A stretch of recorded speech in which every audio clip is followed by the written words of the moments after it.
अस्सलाम वालेकुम क्लास, कैसे हैं आप सब? आवाज आ रही है आप सबको मेरी? मेक श्योर आवाज ले रहा है आप सब तक। जी।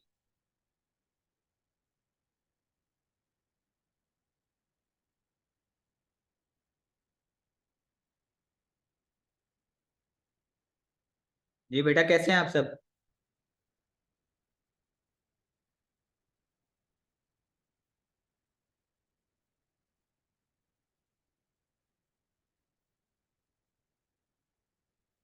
जी अल्हम्दुलिल्लाह, मैं भी ठीक हूँ। अच्छा जी, स्टार्ट करते हैं आज का अपना lecture. Physiology chapter number 3 blood हम कंटिन्यू कर रहे हैं, ठीक है। उसी को करेंगे कंटिन्यू। तो आज का हमारा टॉपिक है हीमोलिटिक एनीमिया। जैसे कि आप सबको पता है, हम एनीमिया की टाइप्स करें, एनीमिया की क्लासिफिकेशन। तो आज का हमारा टॉपिक बनता है हीमोलिटिक एनीमिया। अब एनीमिया की एक सब क्लास है ये एक, ठीक है। यानी कि क्लासिफिकेशन में आता है, एनीमिया के टाइप में आता है, ठीक है। हीमोलिटिक, हीम मींस ब्लड और लिटिक मींस लीसिस मतलब टूटना, ठीक है। ब्लड का टूटना, तो ये तो नाम से जाहिर हो गया। हीमोलिटिक एनीमिया एक ऐसा एनीमिया होता है जिसमें ब्रेकडाउन होती है रेड ब्लड सेल्स की, जो कि देखें यहाँ पे लिखा भी हुआ है सामने आपकी, जो बोर्ड है लाइन एक ब्रैकेट में, तो वहां पे, ठीक है। हीमोलिटिक एनीमिया का मतलब होता है breakdown of red blood cells, ठीक है। इसमें आरबीसी जो होते हैं बॉडी के अंदर, उसकी ब्रेकडाउन हो जाती है। अच्छा जी। तो होता क्या है बेसिकली, ब्रेकडाउन होती है, आरबीसी रप्चर हो जाते हैं, रप्चर मतलब डैमेज हो जाते हैं। इसके अलावा उनमें एबनॉर्मेलिटी भी हो जाती है, बहुत कुछ हो जाता है आरबीसी में। टूटने के साथ साथ वो रप्चर भी हो जाते हैं, डैमेज भी हो जाते हैं। इसके अलावा एबनॉर्मल शक्ल इख्तियार कर लेते हैं, ठीक है, जो आरबीसी होते हैं। मतलब बॉडी को फायदा देने की जो बजाय उल्टा नुकसान बनाना शुरू कर देते हैं। और इसके अलावा ये है कि रप्चर जब होते हैं, ये हीमोलिटिक एनीमिया की वजह से जो रप्चर होते हैं आरबीसीज, वो बहुत जल्दी शुरू होते हैं टूटना, ब्लड सेल्स। और जब ऐसा होता है तो फ्रेजाइल हो जाते हैं। फ्रेजाइल का मतलब होता है इजीली ब्रोकन और डैमेज। बहुत easily RBC with the speed टूटना शुरू कर देते हैं, बहुत ज्यादा उनकी अमाउंट जो है टूटने लग जाती है, ठीक है, आरबीसी की बॉडी के अंदर। तो ये होता है इंट्रोडक्शन हीमोलिटिक एनीमिया का, ठीक है। ये आपको डायग्राम में नजर आ रही है, नॉर्मल सेल किस तरह का होता है, स्फेरिकल सेल, ओवल सेल और सिकल सेल। तो ये जिस तरह आगे आगे सेल जा रहा है, वो रप्चर हो रहा है, डैमेज हो रहा है सेल, ठीक है। तो ये था हीमोलिटिक एनीमिया का इंट्रोडक्शन, हीमोलिटिक एनीमिया का इंट्रोडक्शन। अच्छा जी। अब जैसा कि आप सबको पता है कि हम हर डिजीज में, हर बीमारी में जो है 5 टॉपिक कवर करते हैं, 5 पॉइंट कवर करते हैं। Introduction, symptoms, causes, clinical features और उसका ट्रीटमेंट, ठीक है, ऐसे ही है। तो इसमें थोड़ी सा एक एडिशन है, एक चेंज है, वो ये है, हीमोलिटिक एनीमिया में हमने 6 पॉइंट कवर करने हैं। किस तरह? Introduction, types, symptoms, causes, clinical features और ट्रीटमेंट। इसमें हमने टाइप्स भी करनी है हीमोलिटिक एनीमिया की, ठीक है। ये टाइप्स लिखी हुई है, एक होती है इनहेरिटेड और एक होती है एक्वायर्ड। समझ आ गई सबको? हीमोलिटिक एनीमिया के टॉपिक में एक हेडिंग की एडिशन है, एक पॉइंट का एडिशन है, और वो है टाइप्स, ठीक है। अच्छा जी। तो टाइप्स दो तरह के होते हैं हीमोलिटिक एनीमिया। दो तरह से जो आरबीसी है वो बॉडी के अंदर रप्चर हो रहे होते हैं, रप्चर हो सकते हैं, ठीक है। क्या मतलब? एक होता है इनहेरिटेड और एक होता है एक्वायर्ड। ये इनहेरिटेड और एक्वायर्ड क्या होता है? इनहेरिटेड का मतलब होता है विरासती। ये देखिए, आरबीसी जो ब्रेक डाउन हो रही है आरबीसी की, वो इनहेरिटेड हो रही है, विरासत में भी किसी को था तो इसलिए मुंतकिल हो गया। एक होता है एक्वायर्ड। एक्वायर्ड मतलब हासिल करना, विरासत में नहीं था, लेकिन जिसको हुआ है वो उसने खुद बनाया अपने अंदर, किसी वजह से वो खुद बन गया, ठीक है। तो इनहेरिटेड और एक्वायर्ड दो टाइप्स होती हैं। अच्छा जी। इनहेरिटेड क्या होता है? इरिथ्रोसाइट्स मतलब रेड ब्लड सेल उसमें इंक्लूड होते हैं, और एक्वायर्ड में रेड ब्लड सेल इंक्लूड जरूरी नहीं हो, कोई और सेल भी इंक्लूड हो सकते हैं, ठीक है, किसी और ब्लड सेल की भी रप्चरिंग हो सकती है एक्वायर्ड में। अच्छा जी। तो उन्हें कहते हैं सेलुलर या एक्स्ट्रा सेलुलर, इनहेरिटेड और एक्वायर्ड को। अब अगर सेलुलर टाइप में बात करें, सेलुलर हेमोलिटिक एनीमिया, वो उसकी टाइप की बात करें तो उसमें होता है स्फीरोसाइटोसिस। ये स्फीरोसाइटोसिस लिखा है पहला वर्ड। स्फीरोसाइटोसिस का क्या मतलब होता है? स्फीरोसाइटोसिस का मतलब होता है inherited blood disorder, inherited blood disorder. इसमें जो ब्लड सेल होता है वो स्फीयर शेप का बन जाता है और एबनॉर्मल बिहेव कर रहा होता है बॉडी के अंदर, ठीक है।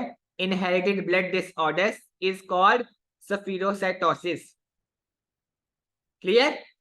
नेक्स्ट वर्ड है हमारा इलिप्टोसाइटोसिस. इलिप्टोसाइटोसिस. इलिप्टोसाइटोसिस क्या मतलब होता है? ये भी एक हेरिडिटरी जो है हमारा इनहेरिटेड डिसऑर्डर, ठीक है, रेड ब्लड सेल. इसमें क्या होता है? इसमें जो आरबीसीज हैं उनकी एक जो राउंड शेप बन जाती है. राउंड शेप को कहते हैं elliptical shape.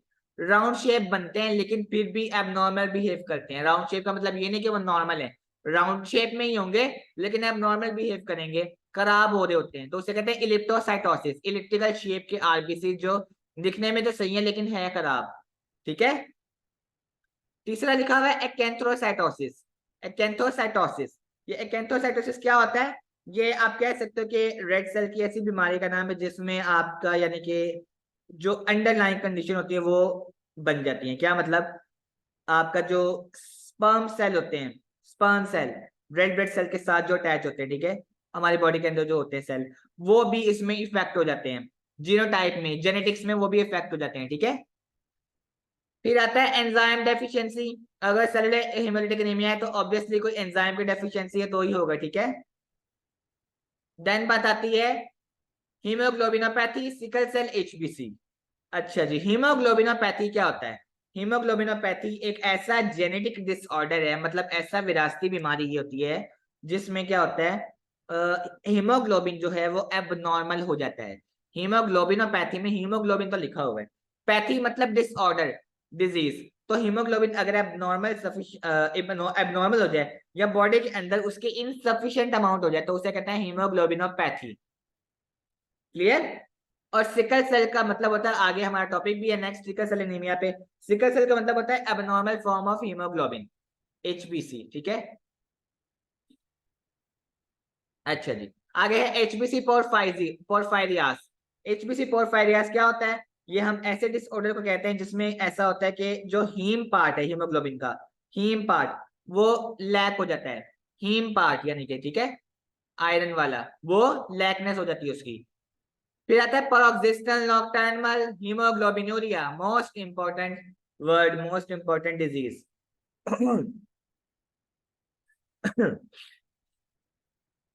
paroxysmal nocturnal hemoglobinuria, इनको शॉर्ट फॉर्म में पीएनएच भी कहते हैं. PNH. PNH. P stand for paroxysmal, N stand for nocturnal, H stand for hemoglobinuriया. अच्छा जी, होता क्या ये एक रेयर ब्लड डिसऑर्डर है. एक ब्लड डिसऑर्डर है लेकिन रेयर है, आमतौर पर ये नहीं होता. ठीक है.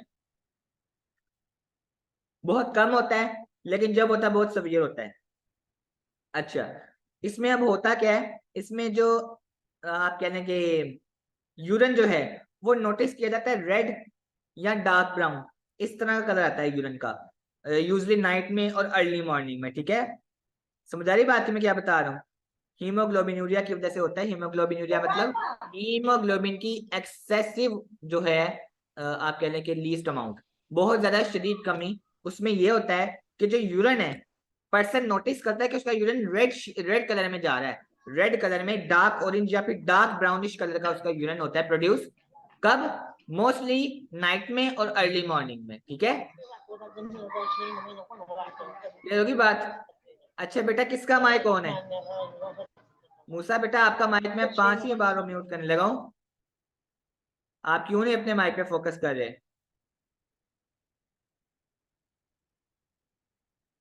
जी, यहां तक बात समझ आ गई? सेलुलर और आपका जो है इनहेरिटेड हेमोलिटिक एनीमिया का एक टाइप हमारी हेमोलिटिक एनीमिया की हुई है. समझ आ गई सबको?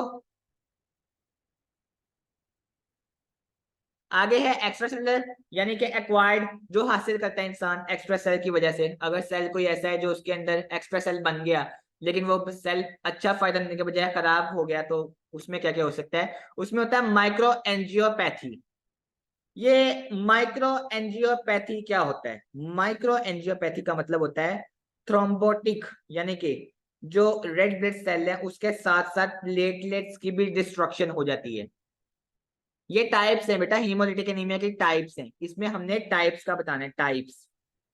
कोजेस आगे सेपरेट है, अभी टाइप्स पे हैं हम. इसमें 6 हेडिंग्स बनेगी. ठीक है. हीमोलिटिक एनीमिया में 6 हेडिंग्स बनेगी: introduction, types, symptoms, causes, clinical features और ट्रीटमेंट। अभी हम सेकंड हेडिंग पे हैं, यानी कि टाइप्स पे। माइक्रो एंजियोपैथी मतलब होता है रेड ब्लड सेल के साथ साथ थ्रोम्बोसाइटोसिस की भी डिस्ट्रक्शन हो जाना, यानी कि प्लेटलेट्स की भी डिस्ट्रक्शन हो जाना बॉडी के अंदर। और अगर ऐसा होगा तो क्या होगा, बहुत ज्यादा जो है बीमारियां, ब्लड कोएगुलेशन हो जाएगा, ब्लड क्लॉट बन जाएगा, ठीक है, डिफरेंट तरह की बीमारियां हो जाती हैं। इसके बाद नेक्स्ट वर्ड है वेस्कुलर प्रोस्थेसिस। वेस्कुलर प्रोस्थेसिस क्या होता है?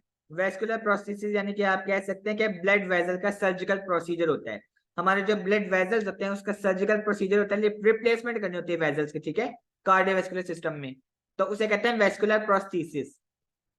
क्लियर? आगे लिखा है बर्न्स, मलेरिया, मार्चिंग। ये बर्न्स मतलब जलना, कोई भी जलन वगैरह है, यानी कि बॉडी पार्ट कोई इन्फेक्ट हो गया था, जल गया था किसी वजह से, ठीक है, बर्न हो गया था, बर्निंग सेंसेशन है। मलेरिया अगर हुआ है तो इसकी वजह से हो सकता है। मार्चिंग, मार्चिंग मतलब क्या होता है? ये मार्चिंग का मतलब होता है वॉकिंग करना या रनिंग करना फॉर अ लॉन्ग टाइम। क्या मतलब? हेमोलिटिक एनीमिया जो है, अगर उसमें मार्चिंग का वर्ड आ जाए तो उसका मतलब होता है कि हार्ट या लंग का अगर बाईपास हुआ है तो उस वजह से मार्चिंग हो जाती होती है, ठीक है। हार्ट की जो वॉल्व है वो बहुत लंबे अरसे से वॉक करती आ रही होती है, लेकिन फिर वो वॉक करना खत्म कर देती है, मतलब चलना बंद कर देती है, ठीक है, ये मतलब काम करना बंद कर देती है, उसे कहते हैं मार्चिंग। क्लियर? फिर है ऑटो इम्यून डिजीज, मतलब बॉडी का अपने अगेंस्ट काम करना, बॉडी हमारे काबू में नहीं रही, हमारे सेल हमारे काबू में नहीं रहे। ड्रग्स, ड्रग्स की इनटेक करेंगे तो ऑब्वियसली हिमोलिटिक हो जाएगा, ब्लड सेल टूटने लगेंगे। हाइपर सप्लेनिज्म, हाइपर सप्लेनिज्म क्या होता है? हाइपर सप्लेनिज्म कहते हैं, हाइपर मीन्स ओवर, यानी कि ओवर या लार्ज, सप्लेनिज्म मीन्स स्प्लीन। अगर स्प्लीन की एनलार्जमेंट हो जाए, स्प्लीन बहुत ज्यादा बड़ी हो जाए, स्प्लीन एनलार्ज हो जाए या स्प्लीन ओवर एक्टिव हो जाए तो उसे कहते हैं हाइपरसप्लेनिज्म। और अगर ऐसा होगा तो स्प्लीन अपने साथ साथ स्टमक और लिवर को भी डैमेज कर देगा, ठीक है, ये बहुत खतरनाक होता है। इसके बाद ट्रांसफ्यूजन रिएक्शन, अगर किसी को ए पॉजिटिव वाले पर्सन को ए पॉजिटिव ए नेगेटिव यानी इनके अलावा अगर कोई और लग गया,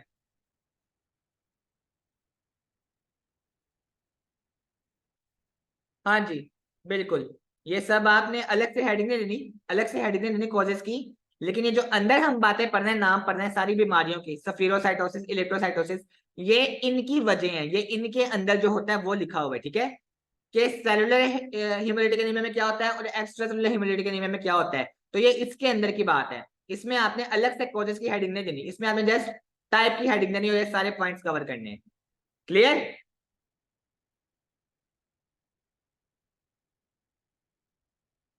स्प्लीन कहते हैं तिली को, पित्ते को, ठीक है, जो हमारे जो आपका लिवर वगैरह है, इसके साथ अटैच होता है, ठीक है, गॉल ब्लैडर वगैरह के साथ स्प्लीन। और अगर इसमें कोई एबनॉर्मेलिटी हो जाए तो ये होता छोटा सा ग्लैंड है, लेकिन ये अपने साथ लीवर और उसको स्टमक को भी खराब कर देता है। ट्रांसफ्यूजन रिएक्शन मतलब अगर गलती से अपनी लापरवाही से, डॉक्टर की लापरवाही से जो ट्रांसफ्यूज गलत कर दिया गया है, ब्लड का सही क्रॉस मैच नहीं हुआ, ब्लड गलत लग गया है, तो फिर ये वाला जो है हिमोलिटिक हो जाता है, मतलब ब्लड सेल की रप्चर हो जाते हैं ब्लड सेल और हीमोलिसिस हो जाते हैं, ब्लड टूटना शुरू कर देते हैं। क्लियर यहाँ तक? अभी तक हमने इस टॉपिक में दो पॉइंट कवर किए हैं, एक तो इंट्रोडक्शन और दूसरा टाइप्स, टाइप्स दो होती हैं जी। अच्छा जी, नेक्स्ट थर्ड पॉइंट करते हैं सिम्टम्स का। सिम्टम्स ऑफ हीमोलिटिक एनीमिया, लिखे सब लोग, symptoms of hemolytic anemia, symptoms of hemolytic anemia. First point है abnormal paleness of the colour of skin, abnormal paleness of the color of skin. Number one, abnormal paleness of the color of skin.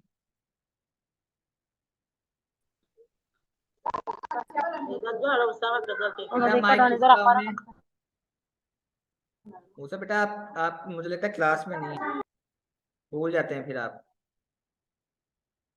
Ji. Number one point है abnormal paleness of the colour of skin. Number two point है yellowish skin, eyes and mouth, yellowish skin, eyes and mouth, मतलब उसका रंग भी पीला, उसकी आंखें भी पीली, उसका चेहरा भी पीला, सब कुछ जल्द।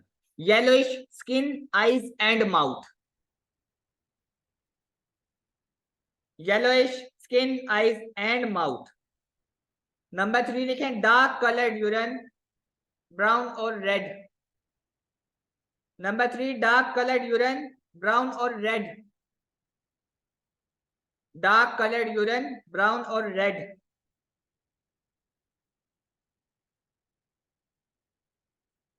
Number 4 confusion. Number 4 confusion, confuse हो जाता है बहुत जल्दी, confusion.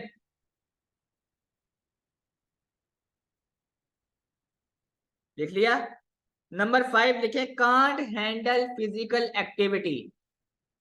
Can't handle physical activity, कोई भी काम जो है वो फिजिकल नहीं कर पाता, एक्टिविटी नहीं है उसमें, एक्टिव नहीं रहा वो, ठीक है। Can't handle physical activity. 5 point मैंने लिखवाया अभी तक आपको जी। छठा पॉइंट लिखें dizziness with weakness. Dizziness with weakness, चक्कर आते हैं बहुत ज्यादा कमजोरी के साथ। Dizziness with weakness. तो 6 सिम्टम्स मैंने आप लोगों से लिखवाए हैं। Symptoms of haemolytic anaemia, there are 6 symptoms of haemolytic anaemia. Number 1 abnormal paleness or of the color of skin. Number 2 yellowish skin, eyes and mouth. Number 3 dark colored urine, red and brown. Number 4 confusion. Number 5 can't handle physical activity. Number 6 dizziness with weakness. अच्छा मैं लिख देता हूं बेटा।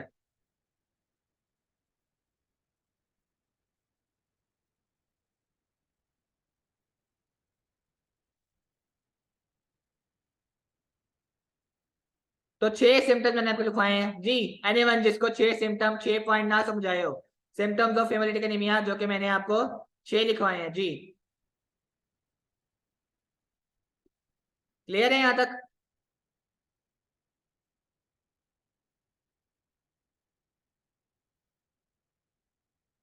चलिए जी good. हमारे 3 point हो गए टॉपिक के, इंट्रोडक्शन, टाइप्स और सिम्टम्स। अब चलते हैं हमारे चौथे पॉइंट पे, causes of haemolytic anaemia. Causes of hemolytic anaemia. अब कॉज शुरू हुई है हीमोलिटिक एनीमिया की। कौन कौन सी कॉजेज होती हैं? कॉजेज इसकी आप कह सकते हो कि 2 तरह से होती हैं, एक इंट्रा कॉर्पस्कुलर एबनॉर्मेलिटीज, एक एक्स्ट्रा कॉर्पस्कुलर एबनॉर्मेलिटीज, ठीक है। Intra corpuscular and extra corpuscular क्या मतलब? ये जो इंट्रा कॉर्पस्कुलर एबनॉर्मेलिटीज लिखा हुआ है हेमोलिटिक एनीमिया में, इसमें ये होता है कि जो आरबीसीज होते हैं वो एबनॉर्मली शॉर्ट हो जाते हैं। शॉर्ट हो जाते हैं, उनका लाइफ स्पैन भी शॉर्ट हो गया, ठीक है, लाइफ स्पैन भी शॉर्ट हो जाता है। और दूसरा ये होता है कि उनका सफियर शेड बन जाती है। तो इंट्रा कॉर्पस्कुलर का मतलब होता है कि अंदरूनी साइड पे क्या होता है एबनॉर्मेलिटी में, अंदरूनी साइड पे ये होता है, ठीक है, कि हेरिडिटरी सफिरोसाइटोसिस बन जाता है। हेरिडिटरी सफिरोसाइटोसिस, ये वर्ड लिखा हुआ है हेरिडिटरी सफिरोसाइटोसिस, मतलब आरबीसी जो है वो सफियर शेप के हो जाते हैं, गोल हो जाते हैं और डैमेज होने शुरू हो जाते हैं। इसके अलावा सिकल सेल एनीमिया हो जाता है। सिकल सेल एनीमिया का मतलब होता है एचबी की एबनॉर्मल फॉर्म। हीमोग्लोबिन अगर एबनॉर्मल बिहेव करे बॉडी के अंदर तो उसे कहते हैं सिकल सेल एनीमिया। और थैलेसीमिया तो आप सबको ही पता है। थैलेसीमिया क्या होता है? एक विरासती बीमारी है, ठीक है, जो पेरेंट्स से चिल्ड्रन में जीन्स के थ्रू चली जाती है, ठीक है। ब्लड डिसऑर्डर है, बेसिकली ब्लड नहीं बनता बॉडी के अंदर, बॉडी में प्रोटीन हीमोग्लोबिन बहुत कम होता है, बहुत खत्म होने वाला वो होता है, बिल्कुल खत्म ही होता है समझ ले, ठीक है, वो होता है थैलेसीमिया।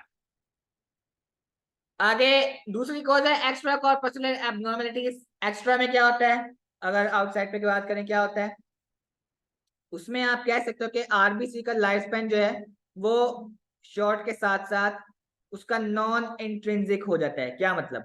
इसमें होता है एक तो इरिथ्रोब्लास्टोसिस फिटालिस। इरिथ्रोब्लास्टोसिस फिटालिस बहुत इंपॉर्टेंट है, अलग से भी शॉर्ट क्वेश्चन डेफिनेशन बन के आ जाता है, बहुत इंपॉर्टेंट बात है ये, बहुत इंपॉर्टेंट पॉइंट है इरिथ्रोब्लास्टोसिस फिटालिस का। लिखें सब लोग, erythroblastosis fetalis is also known as erythroblastosis fetalis is also known as hemolytic disease of the newborn. Hemolytic disease of the newborn. Haemolytic disease of the newborn. Erythroblastosis fetalis का मतलब होता है haemolytic disease of the newborn, ये इसका दूसरा नाम भी होता है। लिख लिया सबने? एरिथ्रो मतलब आरबीसी, ब्लास्टोसिस मतलब ब्लास्ट रिडक्शन, ठीक है, डिजास्टर टूटना, फिटालिस का मतलब फीटस न्यूबॉर्न बेबी। होता क्या है, न्यूबॉर्न बेबी की एक डिजीज होती है हीमोलिटिक, उनमें जो खून है वो बनता ही नहीं है, जो बनता है वो भी टूट जाता है, ठीक है, उनके सेल टूट जाते हैं, ब्लड सेल, तो उसे कहते हैं हीमोलिटिक डिजीज ऑफ न्यूबॉर्न, और वो होता है एरिथ्रोब्लास्टोसिस फिटालिस। बहुत इंपॉर्टेंट पॉइंट है ये।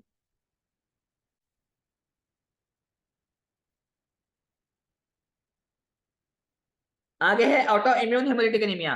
Auto immune haemolytic anaemia, auto immune में ये होता है कि बॉडी ऑटो पे होती है, ब्लड सेल ऑटो पे होते हैं, मतलब ब्लड सेल को कब इंक्रीज चाहिए अमाउंट, कब डिक्रीज चाहिए, कब नॉर्मल चाहिए, कुछ भी नहीं पता, बॉडी को इरेगुलरली बिहेव हो रहा है, तो वो होता है ऑटो इम्यून, कंट्रोल में नहीं रहा, ठीक है। फिर आता है acquired haemolytic anaemia due to toxins, bacteria and physical agents. Haemolytic anaemia इख्तियार करना खुद किस तरह, फिजिकल एजेंट से, बैक्टीरिया वगैरह से, बैक्टीरिया वगैरह से हमने किसी भी, आप कह लो कि हमारा एक तो वैसे ही कुछ इंसान सेंसिटिव होते हैं, पर्सन सेंसिटिव होते हैं, फिर वो कुछ ऐसी जगह पे जाएं, कुछ ऐसी एक्टिविटी करें, ठीक है, कोई ऐसी आप कह लें कि कोई भी प्रिकॉशन यूज नहीं कर रहे, ठीक है, डस्ट वाली जगह है, तो वहां से वो गेन कर सकते हैं।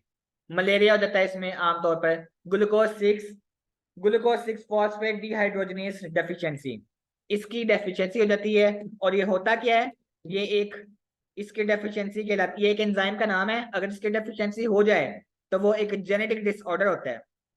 उसमें क्या होता है, ब्लड सेल कंप्लीटली लॉस कर हो जाते हैं, बॉडी के अंदर बनते ही नहीं है, ठीक है, अगर ग्लूकोज 6 फॉस्फेट डिहाइड्रोजनेस की डेफिशिएंसी हो जाए, जो कि एक एंजाइम है।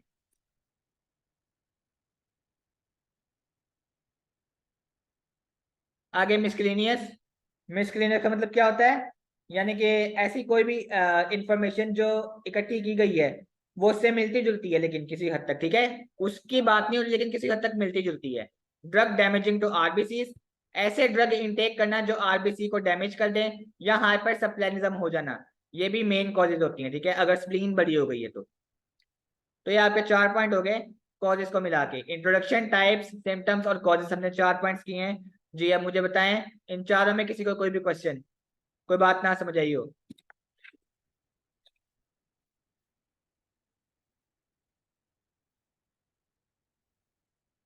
जी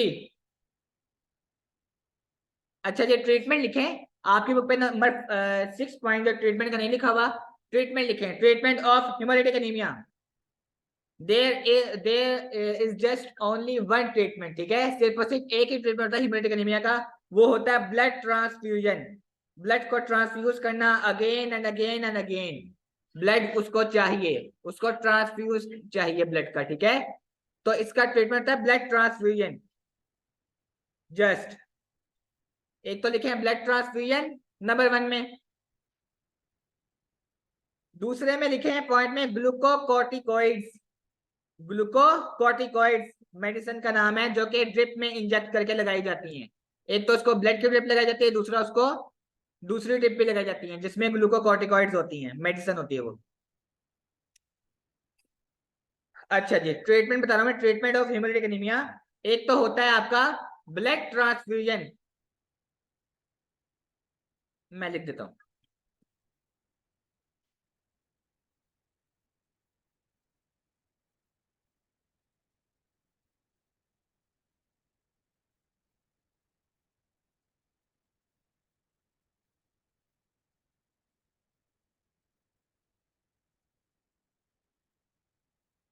ये है इसका treatment, treatment of haemolytic anaemia.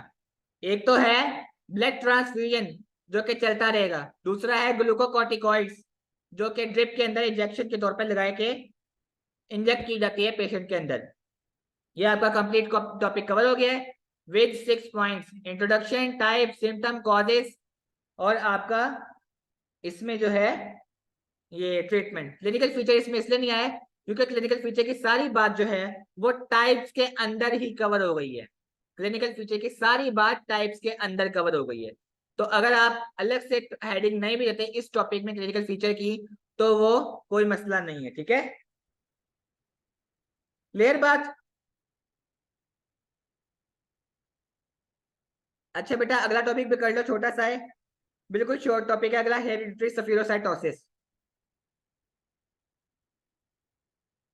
बेटा जो टाइप्स के नीचे पॉइंट्स लिखे हैं, वो पॉइंट्स एक किस्म के डायग्नोसिस वाले पॉइंट्स हैं, कि दोनों तरह की जब हीमोलिटिक एनीमिया होंगे तो दोनों में हम क्या क्या चेंजेस फील करेंगे बॉडी में, उनका मेडिकल में नेम लिखा हुआ है बीमारियों का, कि सेलुलर में क्या होता है और एक्स्ट्रा सेलुलर में क्या होता है, तो वो एक किस्म के डायग्नोसिस के पॉइंट लिखे हैं। ठीक है, जो टाइप्स की बात है वो डायग्नोसिस के पॉइंट लिखे हैं, कि इसमें ये पेशेंट फील कर रहा होता है, उसको ये भी होता है, उसको ये भी होता है, पोर्फायरिस भी होता है, सफिरोसाइटोसिस भी होता है, इलेक्ट्रोसाइटोसिस भी होता है। समझ आई बात की? एक किस्म का इस टॉपिक का डायग्नोसिस का पॉइंट जा टाइप्स में कवर कर दिया गया है। जी, किसी का कोई क्वेश्चन, किसी और का कोई क्वेश्चन? बेटा समझ आइए अब आपको? जी बेटा, फायदा।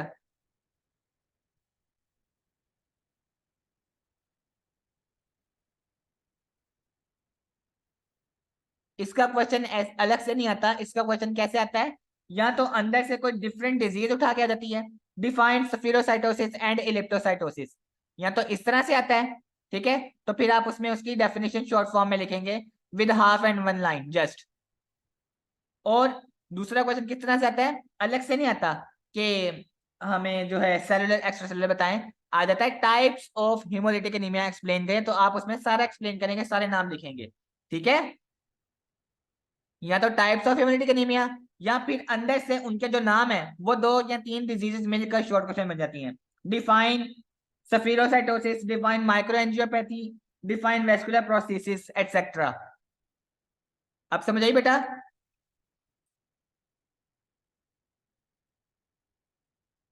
जी।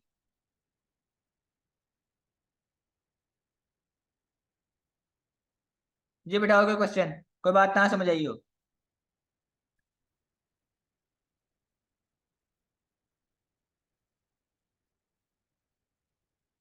एनीवन बेटा, किसी का कोई क्वेश्चन आज के टॉपिक के हवाले से? आज के टॉपिक के हवाले से बेटा माइक ऑफ करें और लिखकर बेटा माइक ऑफ करें और लिखकर बताएं। पता नहीं कितनी बार कहना पड़ेगा आपको।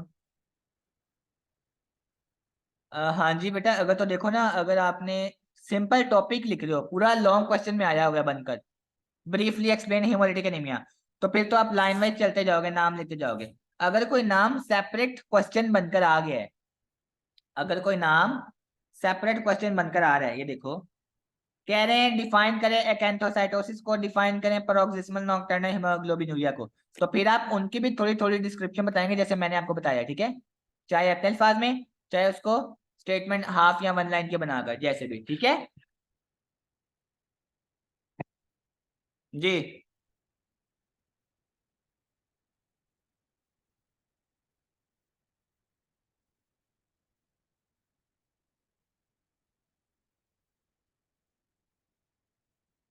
जी बेटा, और किसी का कोई क्वेश्चन, कोई बात ना समझिए, कोई पॉइंट मुश्किल लगाओ, अभी भी पूछ सकते हैं, कोई मसला नहीं है जी।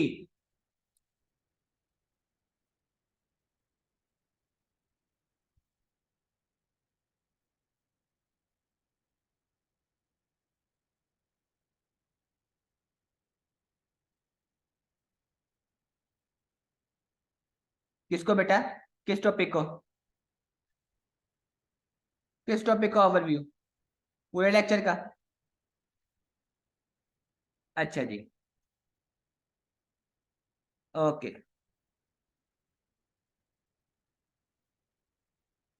अच्छा बेटा, मैंने बताया हीमोलिटिक एनीमिया का इंट्रोडक्शन शॉर्ट है। इंट्रोडक्शन करने के बाद हमने बताना है कि हीमोलिटिक एनीमिया की टाइप्स क्या होती हैं। ठीक है, तो टाइप्स दो होती हैं, या तो सेलुलर या एक्स्ट्रा सेलुलर। अब सेलुलर एक्स्ट्रा सेलुलर में नोट कर जाओ, सफीरोसाइटोसिस कहते हैं इनहेरिटेड ब्लड डिसऑर्डर को, क्योंकि इसमें ब्लड सेल सफियर शेप के बन जाते हैं, गोल शक्ल के बन जाते हैं। सफियर शेप के आरबीसीज बन जाते हैं, और ये एक इनहेरिटेड ब्लड डिसऑर्डर है। जस्ट इतना सा आपने एक्सप्लेन करना है, अगर कोई एक्स्ट्रा आपको सेपरेट क्वेश्चन बनकर आ जाए। फिर था इलिप्टोसाइटोसिस। इलिप्टोसाइटोसिस का मतलब होता है कि उसमें इलिप्टिकल शेप के आरबीसी बन जाते हैं। इलिप्टिकल शेप का मतलब होता है आप कह सकते हो इलिप्टिकल शेप मतलब rounding and not giving any output, यानी कि राउंड शेप के आरबीसीज हैं और वो किसी किस्म की एक्टिवेशन नहीं परफॉर्म कर रहे, वो होता है इलिप्टोसाइटोसिस। फिर है एकैंथोसाइटोसिस। एकैंथोसाइटोसिस का मतलब होता है कि यानी कि स्पर्श सेल जो होते हैं बॉडी के अंदर एकैंथोसाइटोसिस मतलब जो स्पर्श सेल होते हैं बॉडी के अंदर हमारी अंडरलाइंग में जीन्स में वो डिस्टर्ब हो जाते हैं, उनकी डिस्टर्बेंस होती है। फिर था एंजाइम डेफिशिएंसी। कोई भी एंजाइम कम है तो ये हो सकता है। हीमोग्लोबिनोपैथी, अगर हीमोग्लोबिन एबनॉर्मल बिहेव करे तो भी ये हो सकता है। पोर्फायर, ये जो आपका एचबीसी पोर्फायरियाज है वो क्या होता है, पोर्फायरिन्स होते हैं, यानी कि हीमोग्लोबिन में जो हीम पार्ट होता है आयरन वाला वो अबाउट टू एंड होता है, बिल्कुल खत्म होने के करीब होता है, उसकी अमाउंट बहुत ज्यादा कम हो जाती है। फिर था पैरोक्सिस्मल नॉकटर्नल हीमोग्लोबिनूरिया। ये एक बहुत इंपॉर्टेंट एक्स्ट्रा शॉर्ट क्वेश्चन है, ठीक है। एक्स्ट्रा शॉर्ट क्वेश्चन मतलब अलग से भी बनकर आता रहता है। इसको हम शॉर्ट फॉर्म में पीएनएच कहते हैं, पीएनएच। और ये होता क्या है, इसमें पेशेंट जो है वो फील करता है कि उसका जो यूरिन कलर है वो डार्क ब्राउन और डार्क रेड हो रहा है रात को, at the time of night and early morning. ये होता है और विद द पेन, ठीक है, पेन के साथ जो यूरिन एक्सट्रैक्ट होता है। क्लियर बात। इसके साथ साथ अगर उसको पैरोक्सिस्मल नॉकटर्नल हीमोग्लोबिनूरिया बहुत देर तक है, बहुत देर तक, तो उसका बोन मैरो फेल हो जाता है, बोन मैरो फेलियर। क्लियर हो गई बात यहां तक? जी, यहां तक क्लियर है सबको? आगे हम माइक्रो एंजियोपैथी एक्स्ट्रा सेलुलर में माइक्रो एंजियोपैथी। माइक्रो एंजियोपैथी का मतलब होता है आरबीसी की डिस्ट्रक्शन के साथ साथ प्लेटलेट्स की डिस्ट्रक्शन भी हो जाना, थ्रोम्बोसाइटोसिस का भी यानी कि एबनॉर्मल बिहेव करना। और अगर थ्रोम्बोसाइटोसिस और आरबीसी दोनों ही एबनॉर्मल हो गए, दोनों की रिडक्शन हो गई, दोनों डिस्ट्रक्शन हो गए, तो बॉडी के अंदर एक टाइम में बहुत सारी मल्टीपल डिजीजेस आ जाती हैं, ठीक है। फिर था वेस्कुलर प्रोस्थेसिस। वेस्कुलर प्रोस्थेसिस मतलब ब्लड वेजल की, यानी कि एक प्रोसीजर का नाम होता है सर्जरी का, सर्जिकल प्रोसीजर का, जिसमें जो हार्ट होता है कार्डियोवैस्कुलर सिस्टम, उसकी वेजल्स को जो हम नेचुरली सेगमेंट्स में अलाइन करते हैं, ठीक है, वो एक सर्जिकल प्रोसीजर का नाम होता है वेस्कुलर प्रोस्थेसिस। फिर है आपका ये एक वर्ड लिखा है मार्चिंग। मार्चिंग मैंने बताया, मार्चिंग मतलब ब्लड सेल का डिस्ट्रॉय होना और बहुत लंबे अरसे तक, लाइक बाईपास करवाया हुआ है किसी ने, हार्ट या लंग का बाईपास करवाया हुआ है, उसके बाद उसके जो हार्ट की वॉल्व है वो उन्होंने काम करना फिर बंद कर दिया, ठीक है, तो वो होता है मार्चिंग। हाइपरसेप्टेनिज्म मतलब स्प्लीन का ओवर एक्टिव बिहेव करना, स्प्लीन का एनलार्ज हो जाना, एनलार्जमेंट ऑफ स्प्लीन, ठीक है, और वो बहुत सीरियस बीमारी है, बहुत कैंसर चला जाता है ये। जी, लास्ट 1 मिनट रह गया आपकी मीटिंग एंड होने में। स्टिल अभी भी किसी का कोई क्वेश्चन है तो पूछ सकते हैं रिगार्डिंग अवर टुडे टॉपिक। जी, कोई बात ना समझ आई, कोई पॉइंट ना समझ आया हो, और कल थर्सडे है, कल आपका जो टेस्ट है हीमोलिटिक एनीमिया तक, यानी कि आज के टॉपिक तक है। चैप्टर नंबर 3 ब्लड स्टार्ट से लेकर अभी जितना आज पढ़ा है इस टॉपिक तक कल आपका टेस्ट है। क्लियर? सबको समझ आ गई मेरी बात?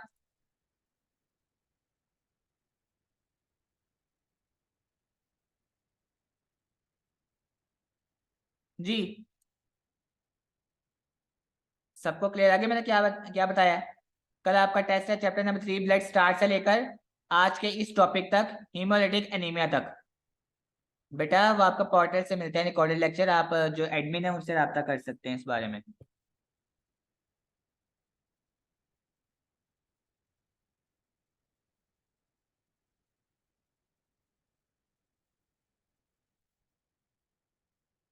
बेटा लेस देन 1 मिनट है मीटिंग एंड होने में, और कल आपका जो टेस्ट है होप सो आप सबको समझ आ गई है। समझ आ गई कल के टेस्ट की? अच्छे से प्रिपेयर करके आना है। जी, इसी के साथ